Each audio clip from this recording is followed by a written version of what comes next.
તો પશ્ચિમ કચ્છ ખાણ ખનિજ વિભાગ દ્વારા ખનિજ ચોરીનો પર્દાફાશ કરવામાં આવ્યો છે। ત્યારે સરકારી જમીનમાં ગેરકાયદેસર રીતે બેન્ટોનાઇટ ખનિજની ચોરી થતી હતી। ત્યારે નુંધાતળમાં કિંમતી ખનિજ બેન્ટોનાઇટ ઉછેરવા માટે ખનિજ માફિયાઓએ નવી મોડસ ઓપરેન્ડી અપનાવી છે।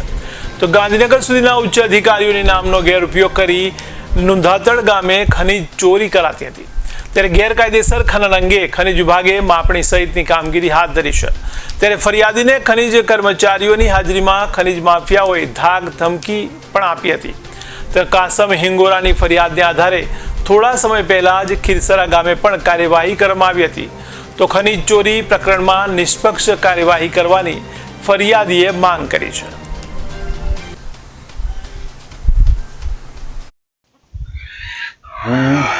हिंगोरा कासम आदम રહેવાસી ખીરસરા વિંજાણ।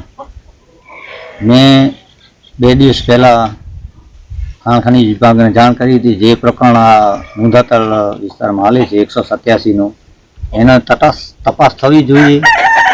અને મીડિયાના માધ્યમથી કહેવા માગું છું કે જે લુખાઓ છે આ બેન્ટોનાઇટ ખનિજ ચોરી કરે છે એના ઉપર કાયદેસરની કાર્યવાહી થવી જોઈએ, એનો દંડ થવું જોઈએ। અને 187 સર્વે નંબરની જે લીજ થઈ એ સીલ થવી જોઈએ, કારણ કે લીજમાં માલ નથી, ચોરી માટે જ આ ઉપયોગ થાય છે। બીજી ગયા વર્ષે પણ આ લીજમાં માલ નાખતા હતા। 147 સર્વે નંબર ખીરસરાના ચોરી કરીએ અને આ 187 સર્વે નંબરમાં નાખતા હતા। આના ઉપર કાયદેસર કાર્યવાહી થવી જોઈએ ને અધિકારીઓની સામે મારા ઉપર જે દાદાગીરી કરેલ છે, જે માણસે, હું એ માણસને ઓળખતો નથી, એનું નામ લબ અક્ષય છે, જેમાં દાદાગીરીથી કહેતો હતો કે મને બધી ખબર છે કોણે ચોરી કરી છે। તો આવા દાદાગીરી કરનારા તત્વો સામે કડકમાં કડક કાર્યવાહી કરવી જોઈએ અને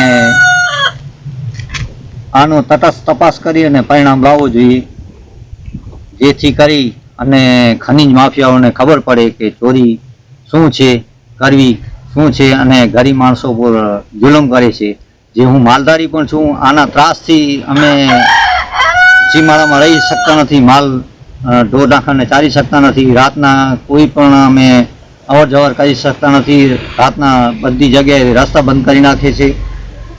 તો મીડિયાના માધ્યમથી હું કલેક્ટર શ્રી અને ખાણ ખનિજ વિભાગને વિનંતી કરું છું કે આ જે મને ધમકીઓ આપી છે, જે માણસે મને ધમકી આપી છે મીડિયામાં ચોખ્ખું દેખાય છે, તંત્રની સામે ધમકીઓ આપી છે મને મારી જાનને ખતરો છે।